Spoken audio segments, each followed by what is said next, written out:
Today, it's just a quick video to talk about the DJI Goggles 3 and the Avata 2. Now, yes, I'm talking about the name Goggles 3 because that's what they're officially called, and we know this because we finally have the DJI FCC filings. In this one, I'm going to give you an overview of what the FCC filings tell us about the Goggles 3, the Avata 2, the Love Toy 3, as well as the new DJI FPV Remote version 3. Now, I'm not going to dive into all of the detail of the documents because they are many hundreds of pages, but what I'm going to do is give you a high-level overview of what we have learned, and quite a lot has changed since 03, so let's get on with it.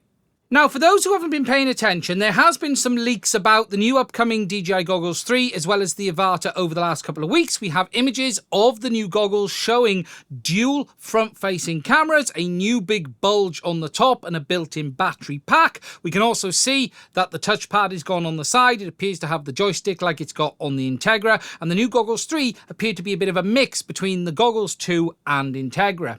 Then we also have some leaked images of the upcoming Avata 2 drone as well. Whilst a similar form factor, it is an entirely new design. They've changed the direction of the props, they're more standardized, and overall the information that we've been given, and I have shared this in another video, is that it's going to have the same sensor as the DJI Action 4, much improved flight time, quieter, OcuSync 4, and is a better drone in almost every way. Okay, now to start, all of the information in this video comes from their FCC filings. If I hop over to the desktop, a few days ago, DJI have published the FCC filings for the new DJI Goggles 3.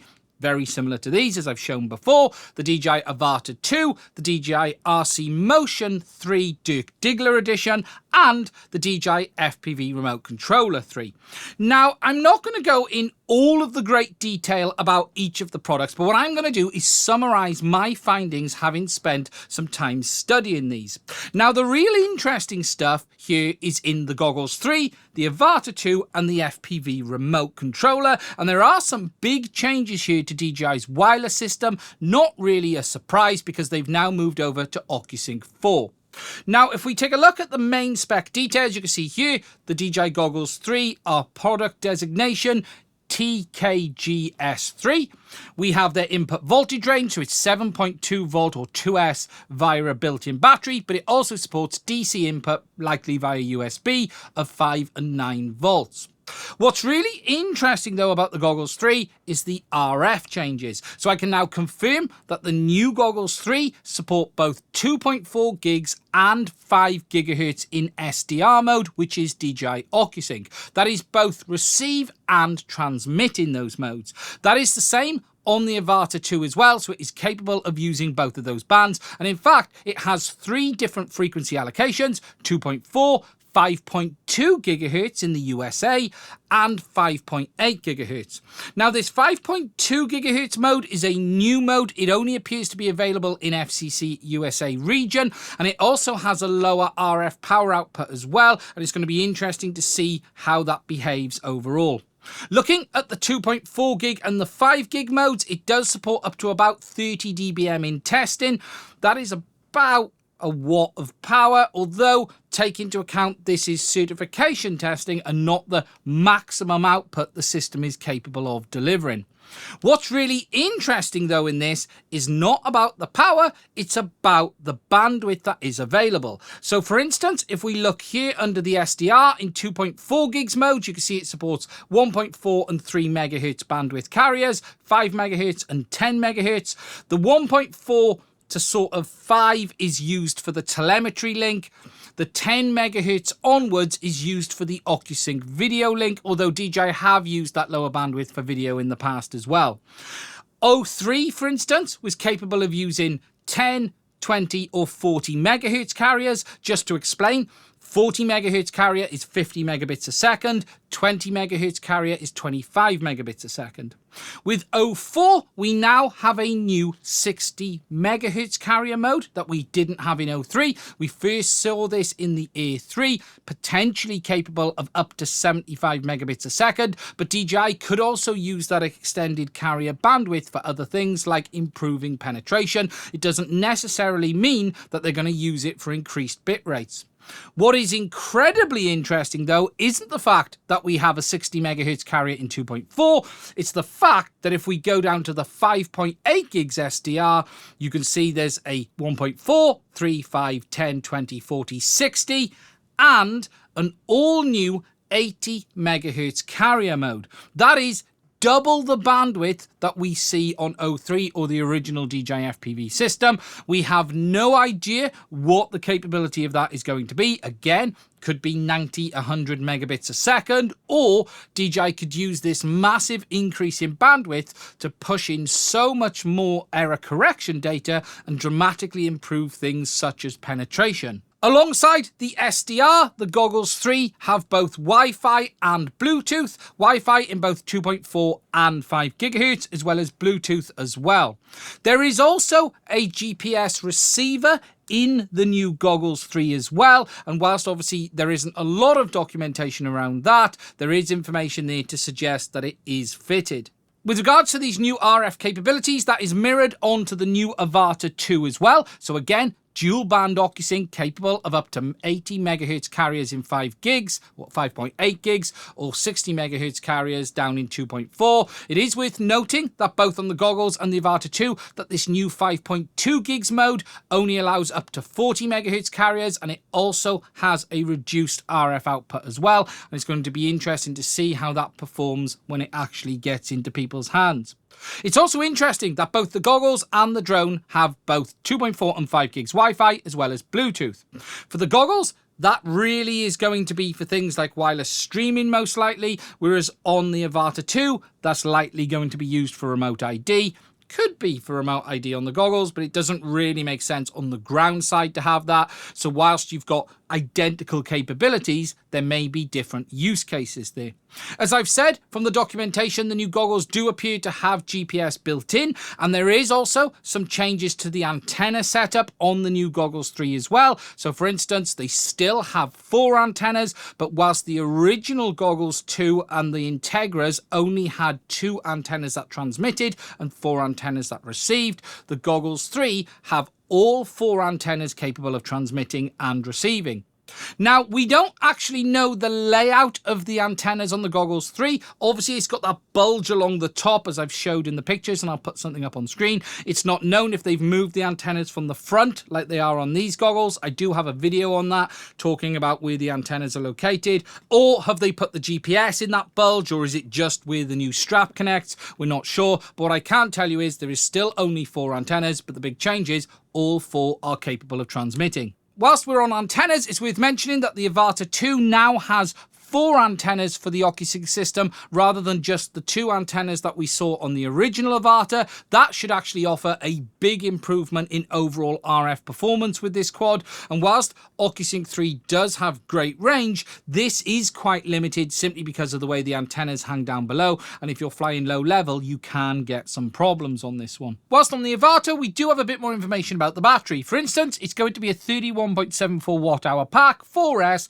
2150 milliamp hour, and that's what's going to be powering the craft. All of the information I've been given is that it gives around 20 minutes of easy flight time. If you're pushing it harder, obviously it's going to use a bit more power. And the other big change obviously on the new Avata is the fact that they've inverted the props round. They're now pushers instead of pullers, and we now have more blades, much quieter, and it's a traditional T-prop fitment. The final thing to talk about is then the DJI FPV Remote version 3. Now this is the version 2. This worked with the DJI Avata, but it also worked with the O3 and those original air units when used on the Goggles 2 and Integra. Now the reason it worked with those air units was this remote supports both 2.4 gigs and 5 gigs mode, and it would swap between the two. The new DJI FPV Remote version 3 though only supports 2.4 gigahertz. It seems DJI has decided that they only want to put the remote on the 2.4 gigahertz band, and for me this is quite interesting, and it sort of signals an end of support for the Vista as well as the air unit on the new Goggles 3, because it means that remote could not be used with those air units. It could be used with the DJI O3 air unit, however it's not going to work with the original air units because they don't support the 2.4 gigs mode. Now, it isn't guaranteed that the Goggles 3 won't support these ear units, because what DJI could do is offer support for the FPV Remote 2 on this when used with the ear unit in Vista. We simply don't know. However, it is a sign that this moving forward is the end of the support for those ear units, but it remains to be seen what DJI will actually do. There are lots of other things that they could do. One of the comments to me was they could actually do something like tunnel the remote through the goggles link to the ear unit rather than down via the standard remote signal. However, that all feels a little bit messy, and I think the reality is with this new remote only supporting 2.4 gigs, it pretty much signals the end of the line of the Vista and ear unit support on these new goggles, but that isn't fact, so please take that with a very large pinch of salt. In the end, to summarize, we now know that the new goggles are going to be called the Goggles 3. They are dual band OcuSync 4, capable of up to about a watt of RF output, support both Wi-Fi, Bluetooth, have built-in GPS receiver, and have a new OcuSync mode of both 60 MHz carriers and 80 MHz carriers. We now know the Avata 2 has basically the same specification, and we know the new remote works on 2.4 gigs only. Now, as I've said in some of my other videos, there is talk of an O4 ear unit, but there is zero evidence that that even exists today. The noise that I've heard is that it's probably going to be towards the end of 2024, but if that mirrors what happened before, that is going to be a new version of what we're seeing on the Avata 2. So we're going to have that new larger camera sensor, O4 dual band, new remote capability, but it may also break compatibility with some of the stuff that we've seen in the past. It is not fully known today what the performance of these new parts is going to be. For instance, on the new DJI FPV Remote version 3, the antenna is now built in. It isn't an external antenna like you see on this. That is going to have potential effect on performance. It is an Omni antenna, but it does have some directivity looking at the charts, and it's going to be interesting to see how that pans out overall. Now, the real exciting thing for me in all of this is that new 60 and 80 MHz carrier mode. The camera on the Avata 2 is definitely going to be better, that's all great, but this new OcuSync mode has a dramatic increase in bandwidth, twice the bandwidth in 80 MHz compared to what we have on O3 and the original DJI FPV system, and what they're going to use that bandwidth for is going to be incredibly interesting. They could choose to just push higher bit rates. You could maybe have 4K, unlikely, or you could just have much better image resolution, or you could increase the amount of error correction, as I've said, and then dramatically, or may not be dramatically, but improve penetration performance. We simply don't know. We have not had an FPV system pushing this much data bandwidth in the past. So, I am really excited about what we're going to see with the Avata 2. We have a drone that appears to have the same camera as the Action 4, OcuSync 4, improved flight time, low noise, and lots of nice new features to take a look at. And I'll be talking about it at the point of release, and when I'm able to buy one. I won't be sent one by DJI, but I will be ordering one on the day of release. And if you're interested in seeing my content about that, please do make sure you are subscribed to the channel. Now, as for the launch date, we believe around April the 11th, but that isn't confirmed at this moment in time. DJI do have an enterprise product launch next week. However, that isn't their consumer side, and it's looking right now early April for the Avata 2. And if you're interested in seeing my thoughts on that, because I will be ordering one, no, DJI won't be sending me one, please do make sure you are subscribed to the channel. If you want to support us to allow us to keep buying these products with manufacturers who won't work with us, please also consider checking out the link to Patreon as well as buying me a coffee in the description. It's only through the support of my patrons I'm able to keep making content on this channel. Anyway, that's it from me on this one. It was just a quick update. There will be a video coming after this one on something rather interesting called the Spectre, and if you're interested in seeing that, please do make sure you are subscribed. Anyway, that's it from me. Stay safe. I'll speak to you soon.